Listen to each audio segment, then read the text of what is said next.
অর্পিতার জামিনের দিনে গ্রেফতার পার্থ ঘনিষ্ঠ, সিবিআইয়ের হাতে গ্রেফতার পার্থ ঘনিষ্ঠ সন্তু গঙ্গোপাধ্যায়। সিবিআই সূত্রে যা খবর, অযোগ্য চাকরি প্রার্থীদের থেকে টাকা তোলা হয় এমনই অভিযোগ রয়েছে তার বিরুদ্ধে। সন্তু গঙ্গোপাধ্যায় সহ বিভিন্ন ব্যক্তির কাছে সেই টাকা যেত। অযোগ্যদের তালিকা ইমেলে সন্তুর কাছে পাঠাতে নয়নশীল দাবি সিবিআই করছে, আর সেই তালিকায় যেত কুন্তল ঘোষের কাছেও, এমনই সিবিআই সূত্রের দাবি।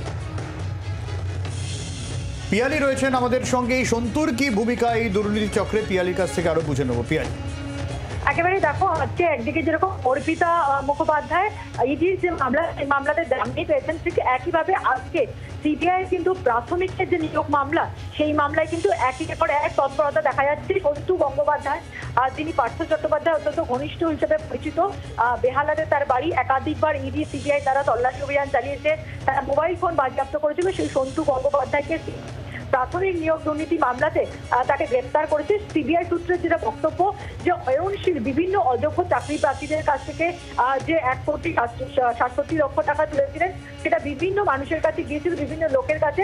সেই টাকা কিন্তু সন্তু গঙ্গোপাধ্যায়ের কাছেও গিয়েছিল এবং সন্তু গঙ্গোপাধ্যায়ের হাত ধরে পার্থ চট্টোপাধ্যায়ের কাছে সেই টাকা পৌঁছেছিল বলে তদন্তকারী অফিসারদের দাবি। যেটা আরো সূত্রের দাবি, যে অযোগ্য চাকরি প্রার্থীদের তালিকা অয়নশীল সেটা তৈরি করতো এবং তৈরি করে ইমেল মারফত সেটা সন্তু গঙ্গোপাধ্যায়ের কাছে পৌঁছতো এবং পরবর্তী সময় কুন্তল ঘোষ এবং তারপরে পার্থ চট্টোপাধ্যায়ের কাছে এইভাবে গোটা চক্রটা কাজ করতে। সিবিআইয়ের বক্তব্য, প্রাথমিকের নিয়োগের তদন্তে নেমে সম্প্রতি তাদের হাতে বেশ কিছু গুরুত্বপূর্ণ তথ্য এসেছে। তার প্রেক্ষিতেই তারা আগে পার্থ চট্টোপাধ্যায়, অয়নশীল, তাদের দুজনকে এই মামলাতে কাস্টাডিতে নিয়েছিল। আজকে আমরা দেখি সুজয় কৃষ্ণ ভদ্র এবং তার সঙ্গে সঙ্গে শান্তনু ব্যানার্জি, তাদের দুজনকেই এই মামলাটিতে গ্রেপ্তারি দেখানো তৎপরতা দেখা দিয়েছে এবং তাদের বিরুদ্ধে প্রোডাকশন ওয়ারেন্টের ইস্যু করার আবেদন জানিয়েছিল। আদালত সেই আবেদন মঞ্জুর করেছে। অন্যদিকে সন্তু গঙ্গোপাধ্যায়, তাকেও কিন্তু এই মামলাতে সিবিআই আজকে গ্রেপ্তার করেছে। আগামীকাল তাকেও আদালতে পেশ করা হবে। অনেক ধন্যবাদ পিয়ালি।